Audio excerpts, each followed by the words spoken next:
Formation qui commence qui l'eau dans les autres faut ébima. On peut ça en chance. Comment ça? Ouais, dans le baron qui président on a peut ça en chance. Il y a rien bisangai qui bat toi des conseils ngai.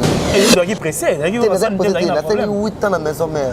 Ce qui a fait 8 ans après c'était beaucoup batwayaka bayemba kangai batwa yemba ngai baté. Il n'y a pas fait rigolo là, il y a pas 15 mois là, il pas ça là, il y a mon buraka. Mais tellement d'hommes ya bana bitike aliga qui dans la couluna, ça quand on démo, pour la bitike concerne les œuvres. Tu répétons, président Ferrer, ça fiston, rentre à la maison, je vais t'appeler. Le tir de la bien en peut-être, Moubanga, moi, oh, il y a famille, attends, fiston. Tu rentres à la maison, je vais t'appeler. Ok papa. Ok nangai parler. La foi n'aura pas si n'allez la raison à perdre nangai. N'aura pas pour moi qui mais la salle bateau bien est-ce que hier azo singa na kunene les affaires rigolo azo singa parler. N'allez là fort.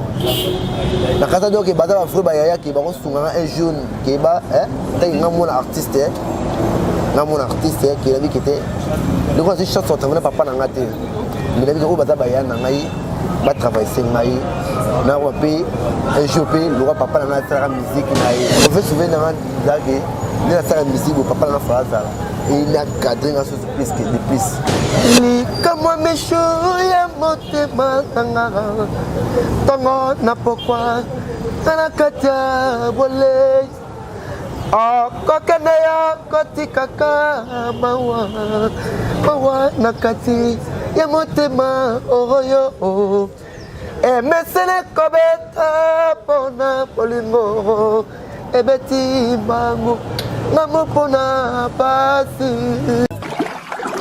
Pour vous offrir bien plus qu'un flat hôtel et faire connaître la nouvelle expérience, Orideso Commercial Kinshasa à travers l'Afrique centrale écrit une nouvelle page de notre histoire. Un service de rénovation sans équivalent, conjuguant dans une même dynamique plusieurs offres d'exception. Flat Hotel avec de chambres de luxe, supérieures et exclusives, répondant aux normes internationales, Orideso est un palace iconique. Restaurant au menu exceptionnel, mini-salle de conférence qui dévance les attentes d'une clientèle toujours exigeante. Boutique d'habillement au tempo et à la mode. Orideso Commercial Kinshasa vous garantit le meilleur tarif pour vos frais et transferts d'argent avec une agence sur mesure et professionnelle. Aussi, pour vos frais maritimes Paris-Kinshasa, Orideso, c'est aussi le commerce général. Vous voulez savourer l'ambiance de la capitale Kinshasa? Pas de panique. Orideso met à votre disposition un transport permanent de l'aéroport de Njili jusqu'à votre destination par réservation. Orideso, c'est aussi l'assistance voyage touristique et d'affaires. Orideso est à Kinshasa sur l'avenue d'Ibaya Awitz, quartier Matongé, dans la commune de Kalamu, derrière la maison de la Bible.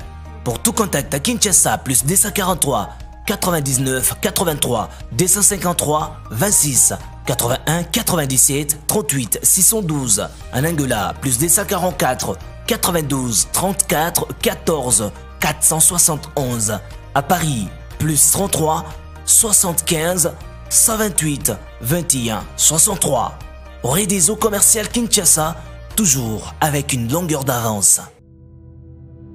Plusieurs projets de développement sont à l'actif du député national élu de la ville de Bukavu, Didier Okito Lutundula, pour cette année 2020.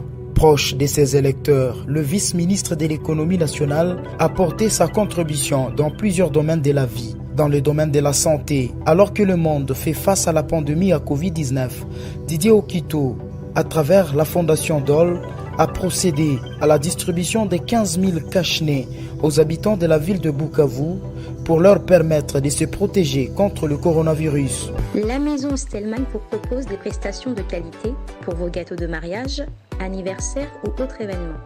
La maison Stelmach vous propose aussi des gâteaux personnalisés pour vos anniversaires ou autres. Contactez-nous au 06 63 30 36 83 ou encore au 07 81 83 15 74. Vous pouvez aussi nous contacter sur la page Facebook Stelmach.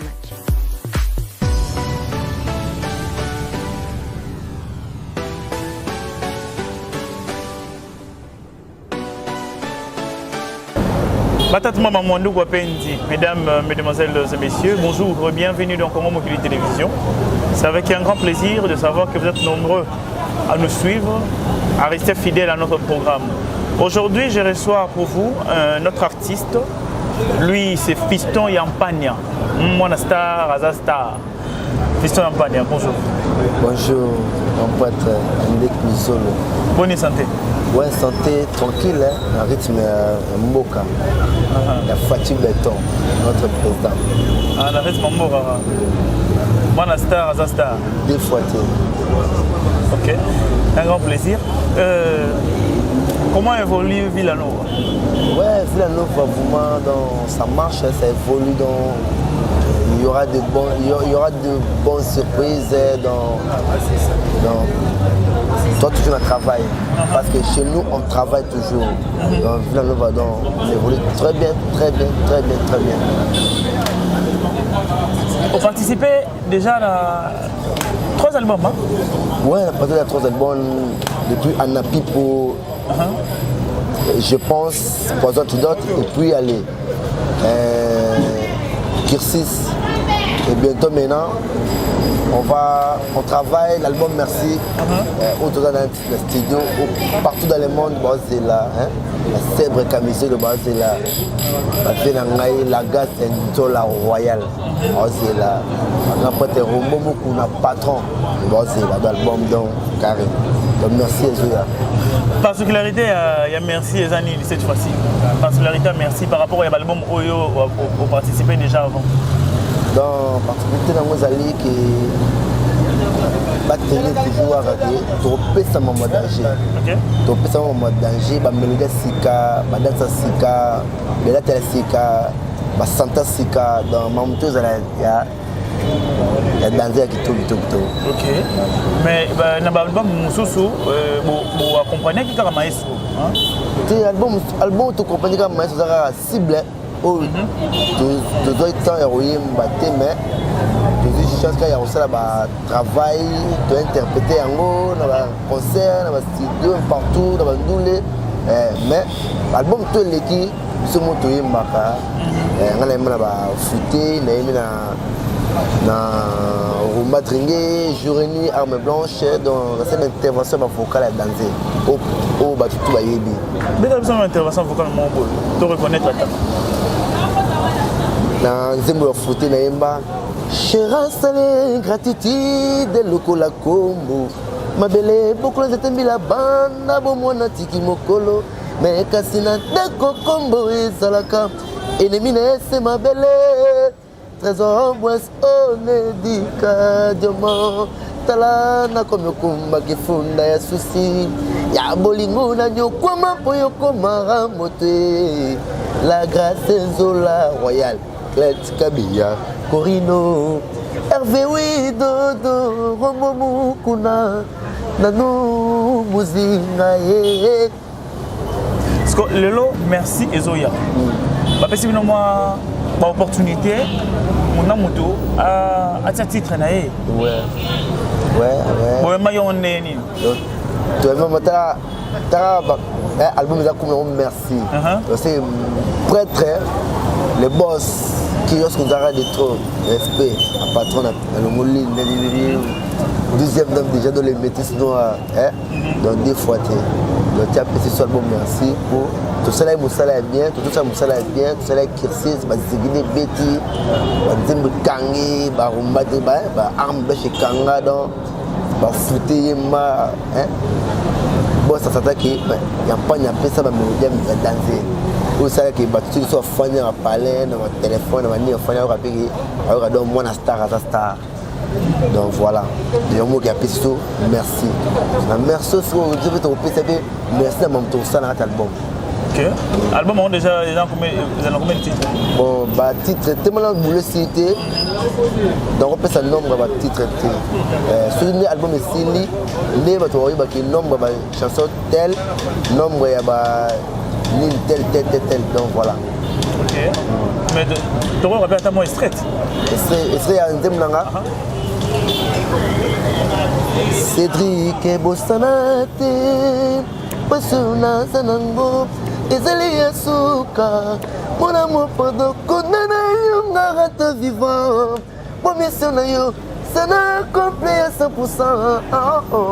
Tala satana seigneur diase nanza komba lukela yo esika oye lekili felo bomabe osali ngai atalikanisa kosala motema mokili makabwe bele Cédric tala ndenge sopie ebeme moko bomi ozokokotala te royal na motema ezopekisa osepela likambo yo osali ngai la grâce ezola royale nano bosana te baso naza nango ezali ya suka mwana mopata konana yo ngaka vivant pomiso na yo sana complet ya 100%. Tala satana senge onyase nanza komba lukela yo esika oye lekili felo po mabe osalinga atalikanisa kosala motema mokili makambo la grâce Cédric ndenge sopie ebeme moko bomi ozokokotala te Cédric ebeme moko bomi ozokokotala te nanu mozinga na ngai azokokotala te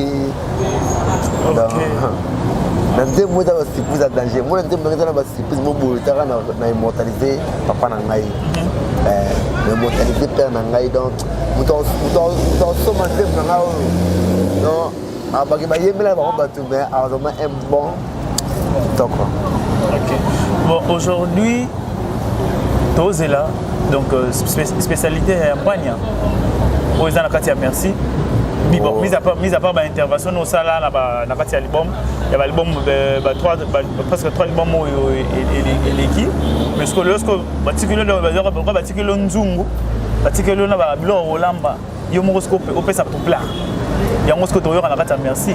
Yango badon Olamba donc ta pla préféré nga pla préféré la Ponduna Thompson. Donc badon Olamba mo Ponduma na Thompson da Tumba Fabien Vito Baolia Kalaté. OK. Yampani. Ouais. Mon star. Mais tu viens de quelque part. Yampani Wenge Ferré. Et puis chez Fabregas. Ni n'a pas pensé que au légal moi là. Na Wenge chez Ranson, qu'est-ce qui s'est passé? Bon, na no ravi que la mon bali fo bunda. La maison mère vie exacte.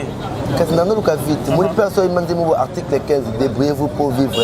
Ça langue qui salo. Donc na mo ba papa atikela kanga na po yango za kwa testament mo père atikela ngai que fiston ya panya article 15 débrouillez-vous pour luka. Mais na beta porte la maison mère luka vie. C'est que pesa mininga kuna vuma bien te na longo wana luka vie pa ya Jésus de Merci Ferregola. En fait nakati ya la maison mère. Et ben ni on s'est retrouvé pour nous. Au salon ndeni. C'est un test quand même tout ça c'est un test ni pemba. Nous avons reçu la Zungai. On avait dans Nzemoni. Nzemoni ya Blandine Pemba azala kana susia Blandine Pemba na lingaki tacheti kana na motema ngwe kolo mwaka ve motema elobaka te solo na memi ngambo soki moindre perfusion nyonso na kidi bao miso yo kaka soni kasi motema etikalaka kaka courage na ya zala nzembo wana pesima na bandi ba répétition na bandi formation pa ya ça Igwe de la forêt Yangiama donc à ce matin on travaille qu'on a fort ça li que formation na zo qui commencer qui là on a dans autres faut ebima on peut ça en chance. Comment ça? Ouais dans le baron OK président on a après on peut ça en chance ya koyembi sangai ke bato ba dépenser ngai mais azoki quand même non c'est objectif azala qui pour la asala ba mususu azwa na yo sala na yo beta porte na toke na sala musala azwa ngene azwa ki batutu ba héritier watanabe azwa ki ba Ferregola azwa ki ba azwa batutu ba Kirios azwa ki batutu ba depuis ba Kafero azwa pe ngai ngata azwa ki ngai à traverser ngai Donc, moi, je crois que tant le temps, na umela ki trop. C'est le yom doit qui pressé, il y a ça 8 ans na maison mère. Ceux qui na fait 8 ans na pressé beaucoup batwayaka bayemba kana imba, doit bayemba na imba. Ah. Na moté, c'est personne ça passe mo qui a formation raka et puis ça esprit à musique. Na longo wana, na ki beta porte pas Jésus Nias Ferrigola. Toc toc, ayami ngape kitoko test kitoko.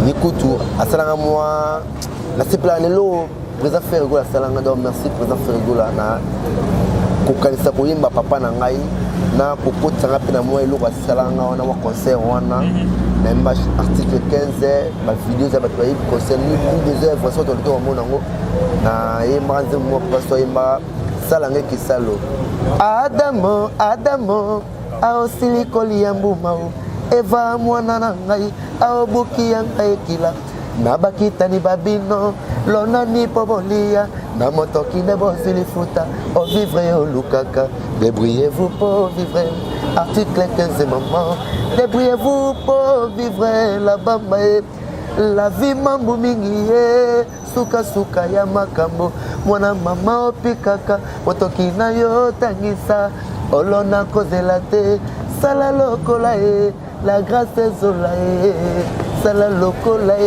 nanu muzinga aza se koluka moyen pour à vivre au vivre au lukaka débrouillez-vous pour vivre article 15 maman débrouillez-vous pour vivre la grâce ezola atana moi tona vula moto pusu amataki akende wenze azonga ndako aluka se falanga aluka mwa mopanga makopo ya masanga aluka po a vivre au vivre au lukaka débrouillez-vous pour vivre article 15 de maman donc on a ça article 15 la débrouiller pour vivre kaka parce que au longue maison mère au longue maison mère bah parce que chanter et pendant donc c'est comme si on s'est dit pendant 8 ans on a ba musicien bayaka bayembaka mais yo fana na ban bayembaka te bayembaka ta ba répétition avant wera mata ngale ba deuxième équipe na yembaka wana lever les rideaux comme on dit donc ba tout bien on va bongo que wana longola blo a fina ngai bailo babilombe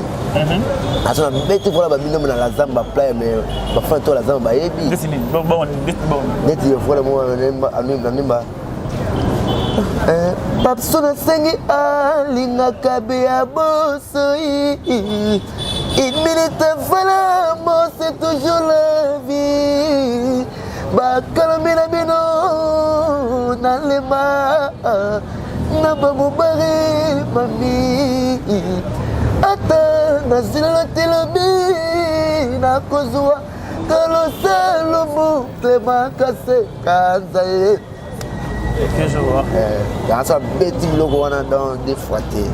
Donc pendant 8 ans. Na marabe logo wana. Betara logo wana. Na zo chance de voyager dans maison mère tant ba retour travailler na Poto, conseil ya la Zamba Playa. Et dans la conseil na Brazzaville, na stade na Masamba Deba. Ni na zo chance de voyager, to beta conseil na Veton na ba Masangai ba Robino Mundibo. Ba Diego Baris Matadien na brigadier Sabata Zalaka donc tu beta procès wana il y a donc moi goût ya wende dans to zongi des ça fait esprit mako ça fait amana musicien on a ce temps enfant na trop beauté donc les faire bimano découvrir on le bité va faire ça la base de touche trop na risque goût wana on a bossé ce que on bosse ce conséquence que les ma disque on sait les fort on disque les forces que les ma disque na componate ba imbisa ba ba disque na la fandi kaka na ebaki dona ibe on pose la question na c'est pas une question Francis maka kisi to na sandeni rien oyi makaka na binzambi ata nzambi ya ba orphelin ngana oyi maka na mboko ba juba oyoka na ki pa Ferrigola ndene mba article 15 wana de pasanga ba ndemo mukaka mais tema nzambe ya bana bitike alingaki tata la kuluna yes attends il y a ça loka ba ndemo asaka ndemo ponta na biti concerne les œuvres tu répétons président fiston, rentre à la maison, je vais t'appeler. Donc tu ne l'as bien peut-être. Donc ceux qui l'ont appelé, tu peux t'attendre un petit concert. Après répétition. Oh, il y a un article 15. Répétition. Après ta répétition, attends, on a bien un Erkeli, il y a Erkeli, il y a une Triso. On a dit, il y a la canne na bangue, tu as un débouille. Tu peux aller na télémi na ngai. Eh, no banga. Oh, banga. Oh, il y a une famille. Attends, fiston, tu rentres à la maison, je vais t'appeler. Ok, papa. Ok, nangai parler.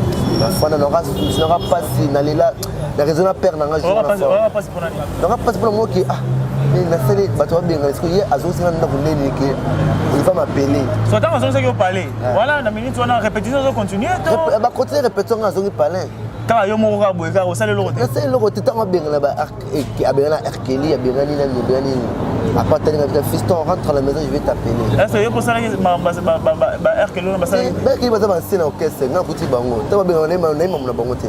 Ngana tse ngelo moté ma bête lo moté et lo mo ko la sorte l'autre là moi muké la bête concerne nous des œuvres maman za la quand c'est on maman za en vie la matinée imba article 15 débris na ça article 15 débris pour vivre j'ai pas moni habita maboko ba image ezali ba image ezali après le lendemain nango il va répéter depuis le moment attend aussi que tu attends ninga parce que fiston rentre mais je vais t'appeler. Merci papa. Il dérange un fort. La sali nini, Yamabe, la sali, la sali nini ou les affaires rigoles, la zone n'a pas l'air. Là fort. La casa donc est basée à Frubayaya qui est un jeune qui est bas, un artiste. Mon artiste qui a dit qu'il était. Le grand chant son travail papa n'a pas été. Mais il a dit que Bazabayan n'a pas travaillé. Na wapi échopé le roi papa na faire musique na yi mais moi relève ba aider moi relève parce que vous avez l'expérience dans le milieu on a pour faire c'est un gros chanteur et mboko et tant que permis na yi que na yi a relever na yi na échopé de ça nga passe fort pour na linga ke makasi ça nga peut-être quoi moi simo lingi makasi boye au salé no surtout mais na soit moi sango après ce monnaie de singe a trahi le lomo zangitina ponga linga ki makasi na yepa na ye tasuna ki fouter na nango na kota suna koyeba te po ya yebi na yepa muto yebi makasi ayeba ni sanga pe ayebi sanga comme il faut ça se fera na moté na kina na ngai na kina fani na ngai ça va fort du genre ya solo na yo te mutu alobino ke rentre à la maison je vais t'appeler mais il faut attendre qu'on t'appelle pas tu pas non mais on va combien non faut attendre na tia na mabo nzambe mabonde na tia na kota mabonde na ensemble la nzambe ndaza attendre na mabonde le retro nzambe la sanga direction na mona maestro Fabio roi ange na ndoto nanga aya zwanga mimanga maestro wana ndoto na studio ndoto bon matin na moi ton na kina te pasi maestro da yaki pasa no fanda kaka mona ngapi ta de grâce simplicité na mona maestro Fabrice yambanga na non d'ata à ça les émission à quatre émissions fiston ça va bien abi prend la place lakini afanya place afanya commandant na lumela na ngapi a vide mission ayi fiston vient na yepe mbini abi oza ma papa na ngandi na nzambe na samela ki ndasimi après mangengenge osema na ba mamona te na ba que Dieu tout puissant na sina no le panzambe OK na so yambanga yi na so akomisanga star maestro Fabrice akomisanga star na mboko le na fiston ya panya mona star za star tilelo na mabwa maestro le maestro la sang ndenge bayembaka ndenge basaka bango za raboye lelo donc les baraté ni no na kopesa na kozo c'est ce maestro donc na bara nzambe na ngabatela maestro Fabrice après ba succès belé longue vie famille mobimba batela toujours kitoko makasi na occasion apesa un jour ayeba lisanga bato ayeba fiston ya panya mona star na foka na foté bêta danger. Bêta voilà, bêta voilà danger. Il y a danger mais blague donc merci maestro. Nous avons toujours amour na libé la vie no mobimba. C'est là toujours pour la vie surtout la vie la nova. Pour soyete meta sur normal kuluna. Pour ba oba negliganga soki na chama ka famille na kuluna. Mais nza masunga mabo maestro le na rompe crédible na mifa bato. Na ba vela ba rombo mukuna azashika ya manga ba bina ba tete ndai azashika ba Kevin Lume ba eyade ma vraie ma gloire ba ya manga ba zo un peu valeur ba Morigo Tsumu ba cédé de ba forme ba fait dans la grâce en la royale ba ya na nous musique ba zo un valeur c'est maestro Fabou Gas donc merci encore maestro Fabou. Merci maestro Fabou, en tout cas ça c'est le message il y a Fiston il y a Pania. Mes salutations spéciales, la Gas Nzola Royale depuis Liège. Voilà, ça c'est pour toi, big up à toi. Et sans oublier, il y a Roger Lucombe depuis Genève, Christelle Luzolo depuis Genève, Billet Bina depuis Toulouse. En tout cas, mes salutations à vous tous. Sans oublier encore Blaise Panzo. Babi Blaise Panzo. Big up à toi. Putain, Yampania. Oui. Après avoir vécu l'expérience Wana, je dirais, assez traumatisante comme expérience parce que yo a posé à moi mentor morobo et vu que c'est vrai que na katina yo vivre dans milieu vivre dans la musique et tout ça mais père au travail n'a aidé. Dans une chanson on a travaillé na pas ça tirer à l'âge de 12 ans. Dans une chanson on travaille n'a été et du coup on a s'accrocher à ma grand frère. Mais autant de ma grand frère en gros bon peut-être qu'il support où on a posé c'est ça. Exprime-moi elle qui était que bon de toute façon père a tiré qui paye moi héritage en gros ça les musique ça empire pour l'idée on s'incarner on incarné produit il y a empire par exemple exprime-moi elle a parce que c'est incarné et c'est qu'il a travaillé dans nous à mon côté. On a travaillé à mon côté pour nous incarner ce que papa n'a bien. Nous avons permis à grand frère de koyemba makasi. Donc là qui est niveau moboué que ce na na on permet de incarner papa n'a ngai. Nous avons chance chance que pas maestro Fabou lelo yo ce na incarné père na c'est maestro Fabou Gas. Pour moi, ce sont incarnés dans la ligne qui n'a de ça qui a fondé le canal que père Mangaï. Mais dans le milieu, il y a père. Dans le milieu, il y a père Bakuba. Et ça, oui, papa vient à Djinambafou, Big One, tout le monde, il y a des animateurs. Animateur, j'ai formé chanteur. Je me fais la première chanteur. Papa texte dans la poto. Tant on travaille dans les arrêtés. Le roi papa dans la poto à kin, veut dire du monde à tenir mon matin au père à Kofi à mourir à un banquier. C'est ça qui est dans comme un grand frère peut mener à côté pour va former un incarnat papa dans mais veut dire dans nos comme les gars dans palais, tu vas faire un père dans ngai. Attends moi secret wana. Banya sa père dans muki même ça son yoka, soit ça pratique. Ça théorie à Oyoka, mais d'une pratique, guitare et béton à Oyoka, meka. Les naturels pratiquent bien pas permis de maïs au Fabou Gas. Mais ça c'est la question pas de maïs baraboué. Le monde est ma les maba nanze muna imba na arme blanche, n'interprète père nangai. Mais ma fugalo ya ngai kutuzube na labanini mama ba mandana zona mokili. Balaki na ba beto na ngai batelanga mitambo partout na nzela natikela bango libala na mobali na lingaka na bede soto na boya makambo natikela bango libala mobali na lingaka Chires Mabiala Angel Mayala Bobo Arabe Samso Samagoure. Donc c'est un carnaval ma père dans ngai permet la maestro. Donc voilà. Bon, c'est vrai que Pépé Kalé est un Kofi, il a 12 ans. Ouais. Toi, personnellement, qu'est-ce que tu retiens de Pépé Calé? Pas en tant que musicien, mais en tant que père. Père, papa a éduqué bien, en tant que père, bien. Mais une fois, tout ça, la voix jumeau, il y a déjà un projet dans mon Gabon. On a papa au Gabon, on a mouké. Et puis, on doit chérir comme il faut. On doit chérir comme il faut. Père, on a un homme, moi aussi, sorti voyager. Moi, na emodo alinganga makasi. Donc papa na chéri na ba décret tout. Donc nazala ba image tout ba bon souvenir wana hein na bossa na ngote.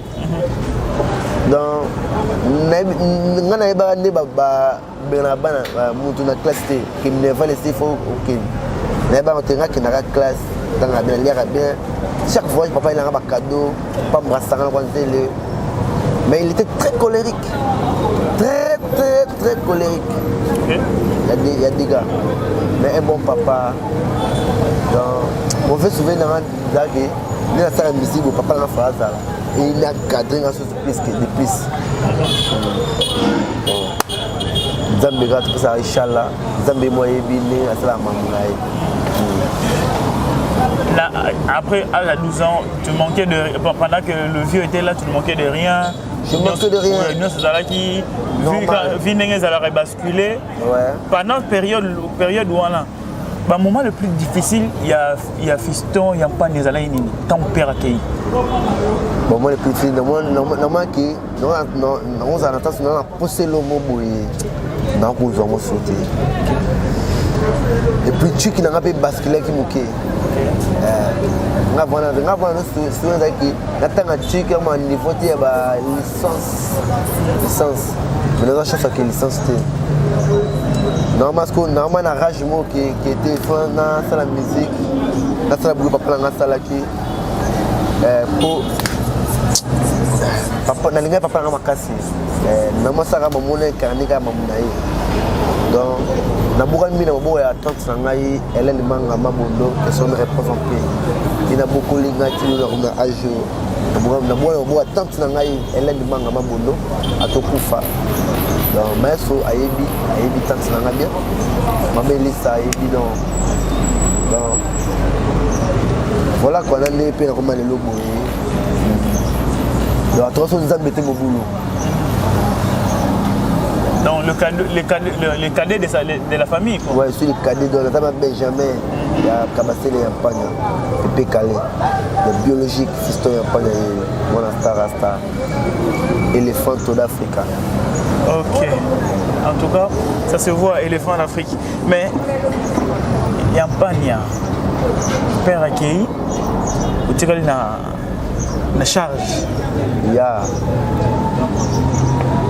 Parce que ceux qui battent sur Bossani, ils ont un devoir au Bossana. Jamais. Jamais. Ceux qui battent Bossani, ils ont un devoir au Bossana. Ils ont un devoir à rappeler. Puis devoir, il y a ressuscité Batou. Moi, Gouana, il y a eu loco. Je me rappelle, il y avait une chanson que j'aimais beaucoup de Pépé Calé. Bon, je n'ai pas de titre, je n'ai pas de titre. Makanisi Malikingai. Butu butu nalalate ponako kanisa yo bulananga naye awana poto seko sala chérie bulananga nakozonga nakomemela yo moi souvenir tikako kanisa. Cette chanson ils ont rappelé par exemple période rappelanga mobele rappelanga neba nzembo tango ebetami onengana na botamaki grand sœur na ngai mami Moula azaki trop muke ba âge ba 300 si je me trompe pas. Trop elle avait papa Sarah voyage mon bouya ou melara tellement souci à papa ça les créa qui maman rombela maman belé les papa mon cadeau na repé ça moi noyo pour que ça mon thème. OK. Les papa kota studio